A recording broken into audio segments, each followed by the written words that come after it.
Bonjour à tous, bonjour amis internautes de Canal Banlieue TV et Canal Banlieue Sport asalaamaaleykum comme li leen ko waxee nag tey suñu émission Sport Matin di dalal ab kàngam ku yeewoo fi Pikine xam nga ko mu ngi wuyoo Matar Gaye nekk président nekk manager général autant pour moi bu AS Pikine tey nag moom la ñu dalal suñu émission bi di Sport Matin balaa loolu rek di ko jox kaddu moom Matar Gaye ginnaaw bu ma ko nuyoo ba ko mu nuyoo mbokku internet yi ñuy seetal en direct sur Canal Banlieue Sport Matar nuyu naa la.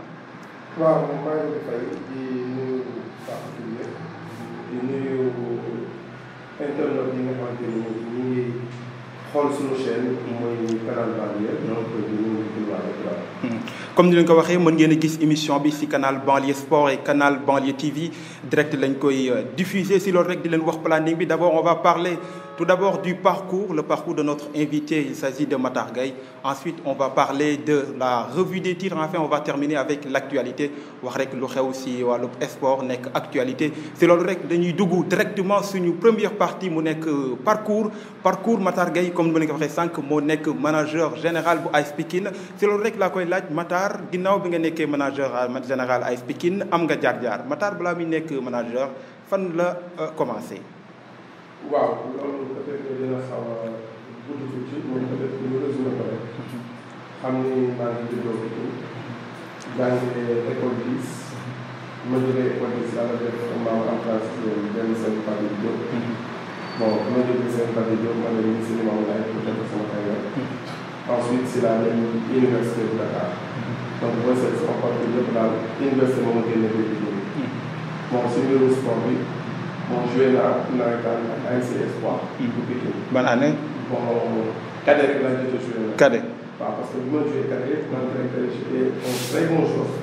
mais sama papa bëggul woon ma continuer. di jouer au football bi quoi. il a tout fait pour que j'arrête. bon benn année laa commencé senior. bon j'ai joué un seul match en senior. après par la suite mu insisté à ce pour que j'arrête. bon man ni kon dinaa bàyyi pour ñu jàng bi quoi. donc bi ma ko bàyyee aussi yàlla def. année en 93 laa njëkk a nekk secrétaire adjoint ASC Espoir. Avec quel âge ban année boobu ban at nga am. 93 j'avais 19 ans. 19 ans tu étais jeune. waaw 19 ans ma nekk man comme soo ko commencé senior. senior bi yëgul quelques matchs benn match yaakaar naa ko ma ñaar paa bi wax ma bàyyi. bi ma bàyyi rek j'ai besoin tout juste l'équipe dirigeante.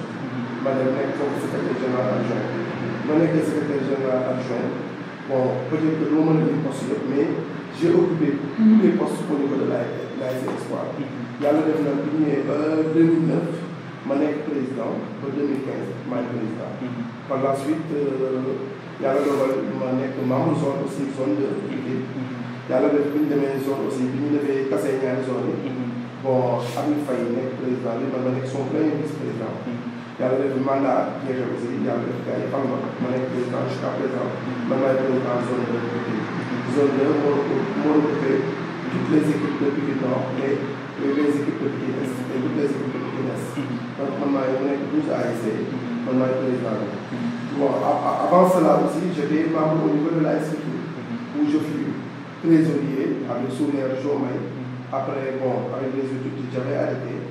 bon ma defoon benn année ay années yu bëri ci sama kii yoo xam ne moo tumoon yàlla def ba événement kii bi ñu ñëwaatee maanaam professionnalisme si laa ñëwaat AS Pikine ni mu ñëwaatee par le biais de la zone boobu zone 1 la woon ma ñëw bokk AS Pikine nekk membre 5 yàlla def ma nekk membre 5 ñu def ba ci biir bon ñu copté ma au niveau de la commission sportive. bi ñu coopté aussi bon bi ma waat le président c'était un ami je me suis dit que ni il faut que ma créer dara. après si laa ko ñaan ni ko est-ce que mën nga ma may sama initiative. mun ma d'accord après j'ai essayé d'appeler tous les présidents d'ASC. bon man président d'ASC la man lañ nañ ñëw jàpp si AS Pikine. bon actuellement nii bureau AS Pikine bi ak CD bi tout ce qui compose le bureau foofu la jógee. maanaam bi ñu ñëwee je les ai contactés ñu ñëw man léegi nag dañu jàpp si AS Pikine mais bi ñu ñëwee aussi ay mooy ay am combaan ñu nekk tey sama adjoint mooy ay Issakha Diop nekk maire mooy ay Khalifa Niang et cetera mooy ñi nga xamante ni ñoo yor équipe bi actuellement bi ñu ñëwee ñu accès suñu intervention au niveau de la petite catégorie on s'est dit que ni Modou Fall mooy président bi ñu ngi def li mu war a def senior bi mais peut-être que la petite catégorie est laissée en rade ñu ni kon ñun on se cotise chaque vendredi chacun donnait 5 000 francs mu nekk prise en charge carré yi ñu wutal leen président wutal junior président man ma nekk coordinateur bi ça a vraiment marché bi ñu demee def quelques années après ay si nga mën a renouveler ma ne gars yi pourquoi pas ñu ñëw dugg bi ñu duggee nag yàlla dogal gars yi fan na comme manager général de l'équipe depuis loolu man maa ko nekk muy ASC mu nekk parcours bu xaw a gàtt mais daal loolu laa ci amoon nga xam ne mën naa ko résumé.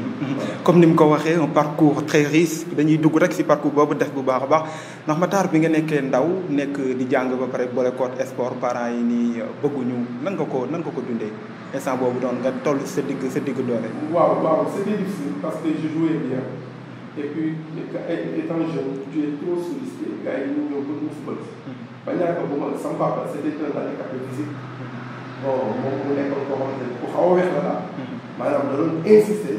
je me rappelle un jour ñi ma convoqué stade ñu ñëw ba stade ñu ma da ngay génn stade loolu moo ko gën a marqué après je me suis dit que ni pourquoi may continuer loo xamante ne samay waajur bëgguñu ko ma arrêté c'était difficile parce que su ma daan def entraînement déjà daal di jàll sol ak jàllaat su ma defee entraînement booy indi ma daal ma sol ko sol maillot foofu entraîné su ma paree dugg ci kër yooyu sànq pour ñëwaat bon c'était difficile après je me suis dit que comme pas pour ko il faut que j'arrête mais j'ai pas regretté aussi le fait que ma arrêté ko parce que gis naa ne jàng bi j'étais bien donc yàlla defal na ko génn naa si xëy na su ma toppoon football bi jàng bi moo si mën a réussir. sur le plan carrière aussi je suis professeur aussi je suis professeur de mathématiques donc ton accession dans le monde footballistique nga dugg ci football ban année nga njëkk a sentir ne yow war ngaa mën a diriger jiite. waaw man nag bizarrement depuis que ma nekk xale je me sentais étant un leader. parce que j'étais bon je ne veux pas dire un leader mais en tout cas je m'imposais. même étant jeune quand on décidait man je prenais toujours les devants léegi mën naa doon def ci ay proposé gars yi kaa def lii kaa def laa même bi ma ñëwee am na ay pas yu ma bokkaloon CDAS bi en 93 mais dama ñëw première réunion j'ai dit que jox nañu la ma jël PV bon j'ai mis le PV. C'était le plus jeune dans le groupe.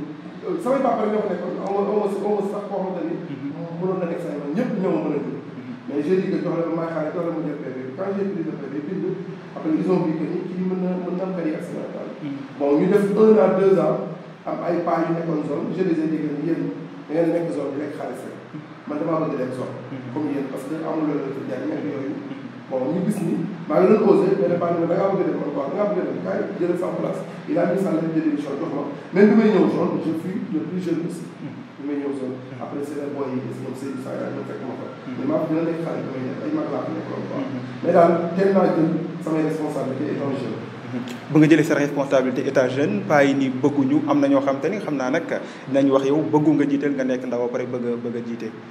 waaw mais malheureusement nag loolu amul quoi parce que espoir moom bi mu fa nekkee les gens avaient confiance en moi sérieusement parce que j'étais très jeune mais xam nga man xëy na mënuñoo dem entraînement c'est moi qui ai installé des licences maa yóbbu bari entraînement su ma ñëwee entraînement ak gars yi dañuy mel ni jour parce que jour bi du ma yóbbul dara mais suñu paree maa ngi installé licence yi maa ngi photo jour yóbbu leen ñu photo donc ñu gis ni amal naa leen njëriñ quoi moo tax ils m'ont mis devant pratiquement j'étais pas le président autant mais je faisais office de président parce que maa ngi def bi ma demee nag ba 2009 bon ma commencé liggéey je me suis dit pourquoi pas ma nekk président il y avait pas de candidat bu si opposé bi ma ñëwee ba 2009 ba 2015 yëpp maa ngi bàyyi président équipe bi bon avant yooyu sax maa doon nekk premier vice président chaque année. Comment ça a été nga nekk 2009 ba 2015 président comment ça a été.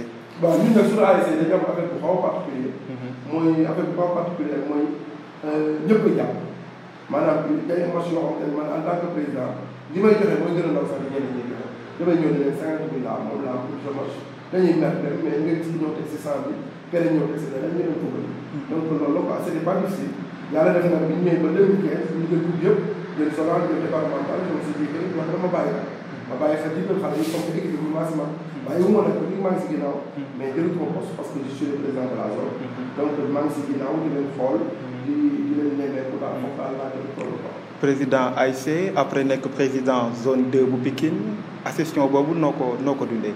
waaw lépp c'est une suite logique pour man nit ki da nga war a jël persévérer bon je crois dire que am nañ capacité yi intellectuelle yi di des rek mooy ñu def suñuy preuve fu ñu jaar aussi ñu bañ ñoo sikk fu ñu jaar ñu def fa suñuy moyen mais au-delà de nos moyens aussi ñu def fa suñu xam-xam mais def fa suñu jot aussi.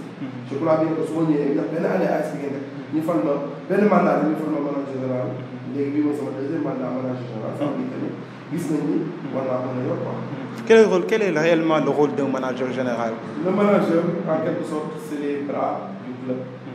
En tant que manager général, tu es chargé de tout ce qui est sport, tout ce qui est logistique. Tu fais le tout pour que l'équipe est dans de bonnes conditions. Comme son nom l'indique, tu manages le club. Bon, il y a le président qui donne les directives, mais c'est toi qui manages le club. C'est toi qui es sur le terrain avec des adjoints qui n'ont pas de mais pratiquement, il y a un manager qui dit il y a tu prépares quelque chose, il a une équipe de fois, il a une équipe de relève. Par exemple, d'ici 2 ans, on a une jours, d'ici 3 ans, on a une défi, et le regroupement, il y a créé période hivernale, il y a une coach, bon, pratiquement, il y a une bras armés ou équipe de quoi. Tout ce qui est réalisation si on est là. Donc loolu mooy le manager général. ginnaaw nga nekkee manager général AS Pikine est-ce que mën nañoo xam réellement lan moo la si gën a neex bi nga jiite AS Pikine ba léegi. waaw li mu si gën a neex mooy la confiance. parce que gis nga j'ai vécu Modou Fall sous l'ère Modou Fall j'étais manager général j'ai vécu sous l'ère de mon ami Mamadou Gueye manager général mais pratiquement benn la parce que boo seet y a yooyu bon en quelque sorte yooyu ay nekk équipe bi quoi. AS Pikine bu ñu waxee rek yow dañu njëkk xalaat télé yi ñuy jël yow dañuy jël rajo yi bu ñuy jël yow confiance bi daal mooy li ko si gën a nekk tout le monde a confiance en moi. équipe bu ñu wax danaan la defal bon des fois sax doo leen tàggu da ngay def ba pare ñëw rendre leen compte tu recrutes un jour tu le fais signer à la place du président tu signes tu viens dire que j'ai signé tel jour à 300 000 jox naa ko 1 million pour une signature kenn du wax. loolu aussi mooy li ma si gën a neex confiance bi ñu am si yow supporter yi am ko dirigeant yi am ko loolu mooy li ma si gën a neex. lu nga si amee lu la si gën a neex xanaa noonu nga si amee lu la si gën a naqari am nga loo xam te ni metti na la.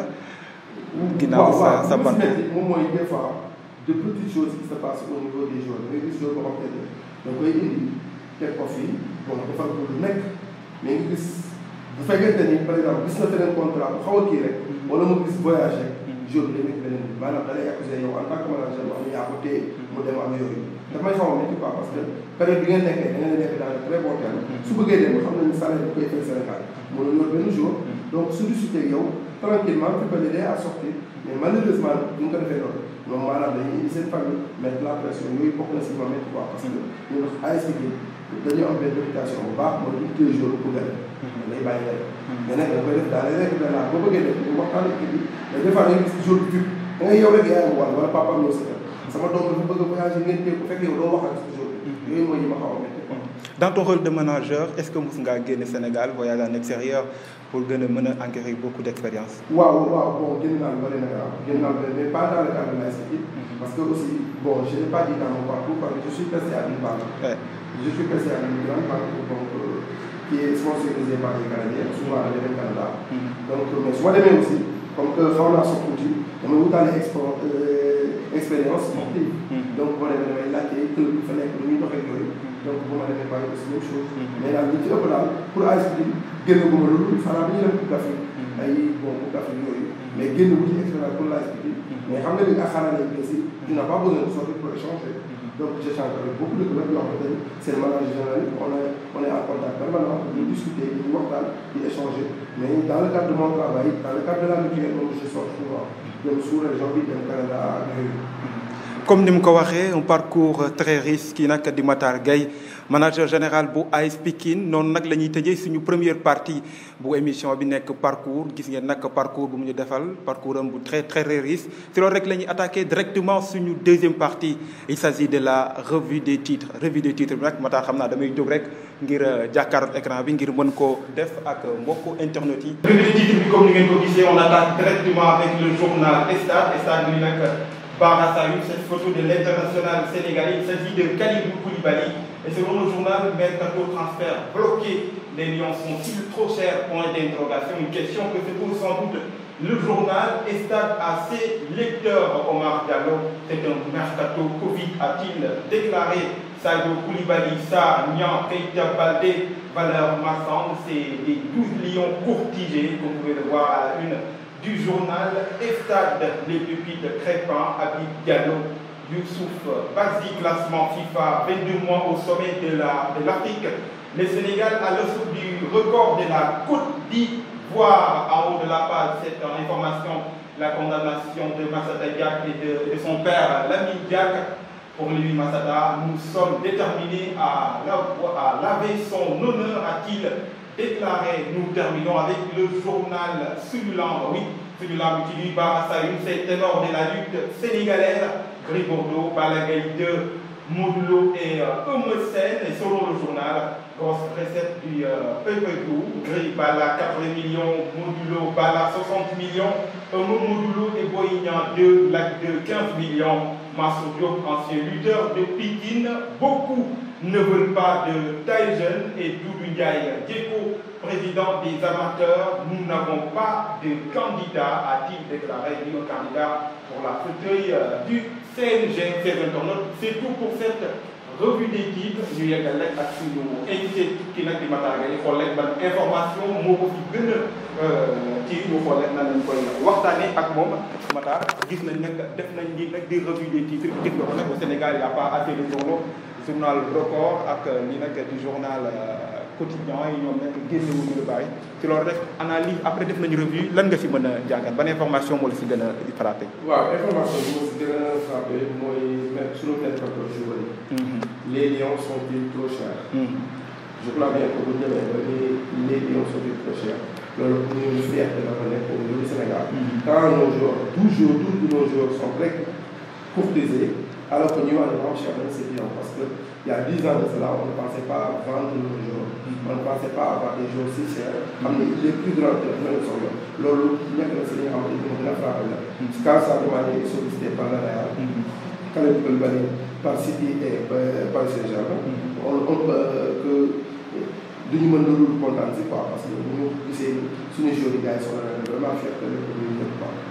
Information boobu moo ko si gën a frappé mooy les joueurs sénégalais sont trop chers si noonu nag la ñuy attaqué suñu dernière partie de l'émission. Il s'agit de l'actualité. Mata actualité bi dañuy waxtaan ak kii nag di Lamine Diack comme ni ngeen ko gisee journaux yi titré nañ ko moom nag il a été condamné 4 ans de prison, 2 ans ferme et son fils Massata moom nag nekk actuellement au niveau du Sénégal ginnaaw bu nga démb ba daan bi daal di wadd si kaw lii di Lamine Diack noo ko jàngatee en tant que sénégalais aussi en tant que sportif. En tant que Sénégalais d'abord, muy jaaraama la pour tout ce qu'il a fait pour le Sénégal, mais aussi pour tout ce qu'il a fait pour le sport. Di nag vraiment am loo xam ne dama koy déplorer parce que je ne peux pas entrer dans le fond du dossier. Je ne sais pas trop bien ce qu'on les reproche.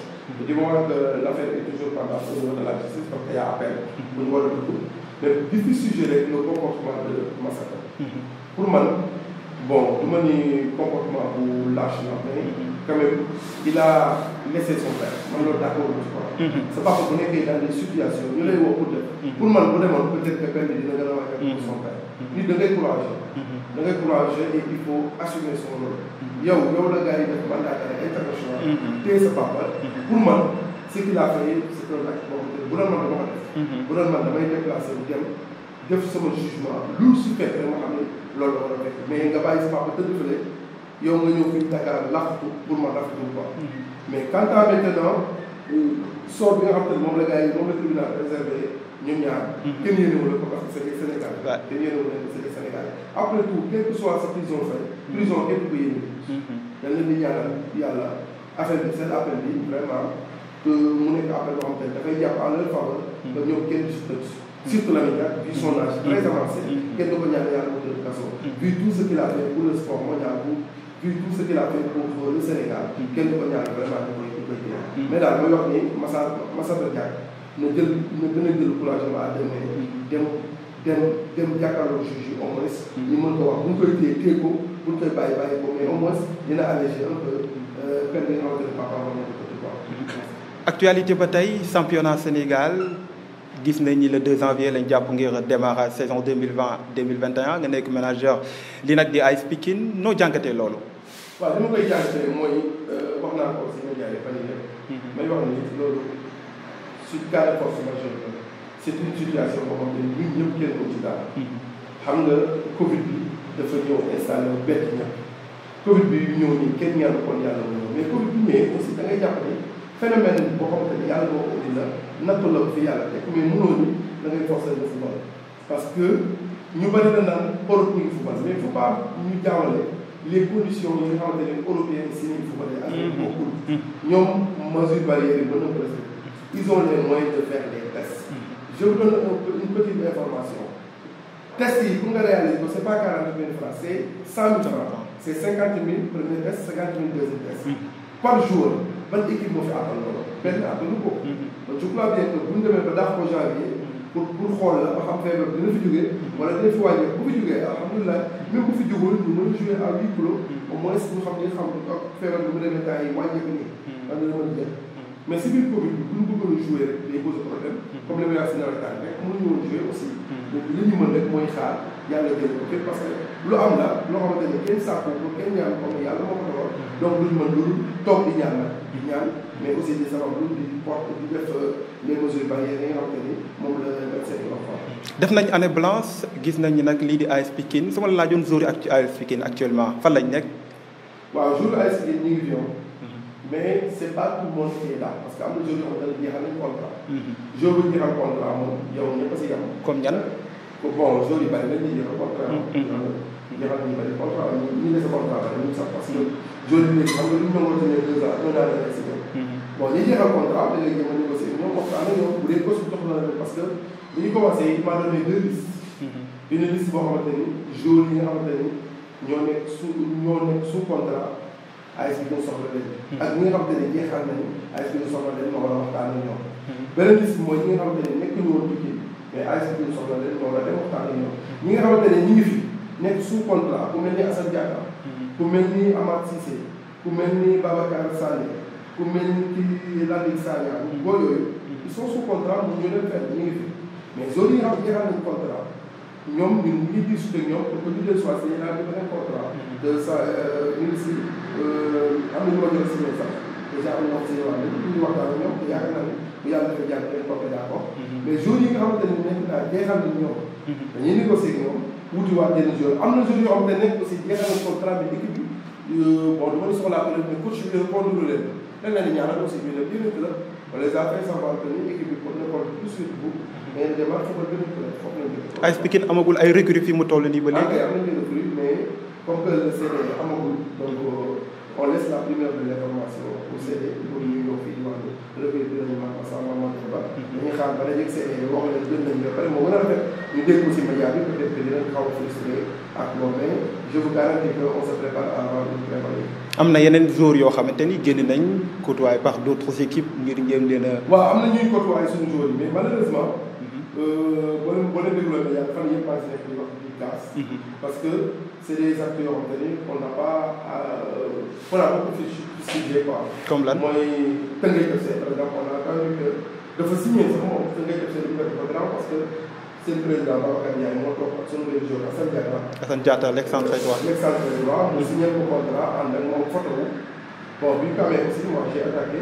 yëg nga ko wala yëgoo ko woon. non si réseaux sociaux yi la. si réseaux sociaux yi nga ko gisee. bi ma yëgee aussi j'ai appelé les médias loolu yëpp dem naa fa ak télé yi. wax ni leen ce que Babacar Ndiaye a fait ko fenn yàlla def na jàmm nag bi ñu paree il m'a appelé mu ñëw na ñu ko waxtaan yàgg on a discuté plus de 2 heures de temps fan yëpp il pas plus tard que hier rek il m'a appelé pour ñu waxtaan si pour ñu def mais je lui ai fait savoir que ni ñaar moo mën a nekk soit le coach a besoin du joueur kenn du la ko libéré il reste appliqué soit le coach a besoin d'autres joueurs à intégrer wala mu xam ne mën naa bàyyi Assane mu bàyyi ko mais jusqu'à la dernière information que j'ai eue avec le coach il a besoin d'Assane donc on ne libère pas il va rester appliqué quitte à ce que mu toog nag bu ko neexee mu toog année ba ñu ñëw football mais en tout cas il s'agit de Pikine de qualifié il y a d'autres joueurs comme Amath Cissé comme Landing Diatta c'est des joueurs qui sont qualifiés Landing Sagna c'est des joueurs qui sont qualifiés à AS Pikine je vois que Jaraaf ñu leen di contacter Génération Foot ñu leen di contacter mais c'est des joueurs qu'on ne libère pas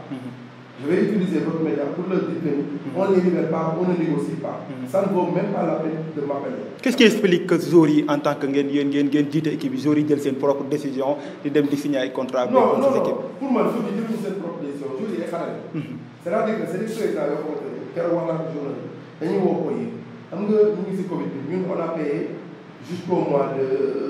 jusqu'au dernier mois bi tapé la BNP on a payé nos salaires mais on avait discuté avec les joueurs pour leur payer des moitiés salaires mais jour boo xamante ne affaire bi doxatul ñun ñëpp dañu yëg Covid bi. mais quand tu appelles un gauche chez toi nga jël 1 million jox ko. nga ko de signature. donc da nga ko wala muy ñibbi këram.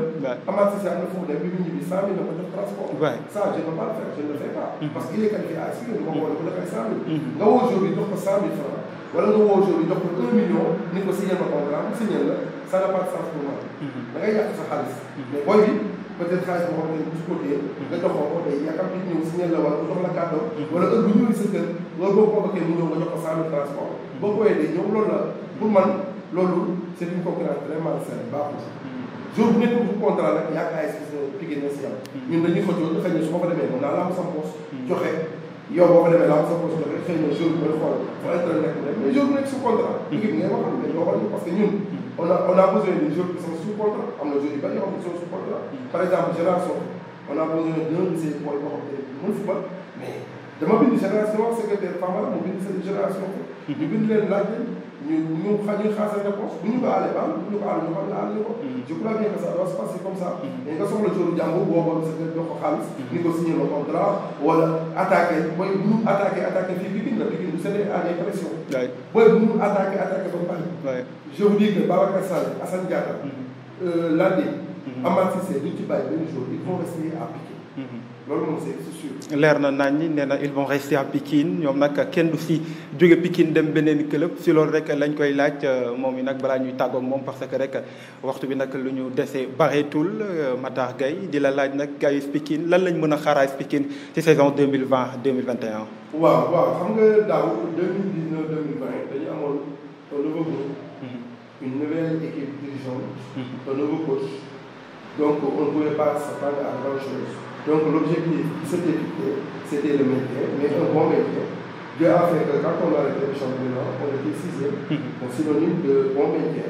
Mais actuellement quand même, on ne peut pas toujours dire maintien. Qui connaît Pikine, c'est une grande équipe et un grand club. Donc actuellement, ce que nous visons, l'union visée moi, bien constant, nous avons le championnat, avoir les 3 premières places, mais aussi gagner une de ces coupes, c'est au moins de retourner à l'Afrique.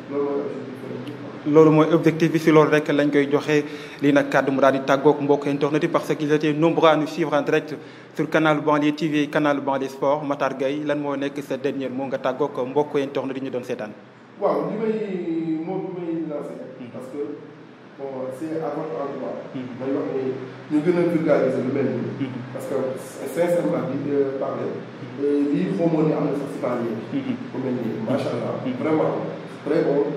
yow mi nga xamante ne moom laa defal émission bi vraiment très bon aussi c'est pas parce que tu es là donc di wax lu mel nii dañ ko war a vulgariser ñu mel nii ngeen war a jege institution bu mel ni AS Pikine ngeen war a jege zone yi liggéey ñoom parce que fu ñuy demee jëli beneen télé boo xam ne nekk ci banlieue bi wala rajo bi nekk ci banlieue bi alors que lu mel nii am na fi je pense pas que mu jàpp quoi Pikine waaye aussi bu ñuy def seen pub dañ ko war a jàllale fii bu ko commencé jàllale fii ñu abonné surtout abonné dugg ci ba nga xamante ni lépp lu ñuy def fii la ko defee man ne à partir d'aujourd'hui je vais lancer le signal je vais lancer le message vraiment nit ñi dugg fii donc kii bi dinaa ko statut si tout le monde en fait autant je crois bien que nit ñi ñëw si Canal Banlieue mu nekk structure boo xam ne bien organisé vraiment di leen ñaanal jàmm di jox rendez-vous Pikine waaye beneen yoon si ak Canal Banlieue merci xam naa duñ ko bàyyi beneen yoon dinañ gën a yaatal parce que rek émission temps la si loolu rek la ñuy tàggoog yéen mbokku internet de Canal Banlieue TV Canal Banlieue Sport merci à vous Aliou Dieng nag moo nekkoon si derrière la caméra pour assurer le live et aussi merci à vous à toute l'équipe technique de Canal Banlieue TV si loolu rek Canal Banlieue comme Matar ni mu ko waxee c'est une nouvelle scène boo xamante ne nag dédiée pour la banlieue dakaroise nekk fii nag fii si Pikine implanté wu si loolu rek di leen jaajëfal merci à vous rendez-vous est donné demain inchallah pour votre émission Sport Matin d'ici là portez-vous bien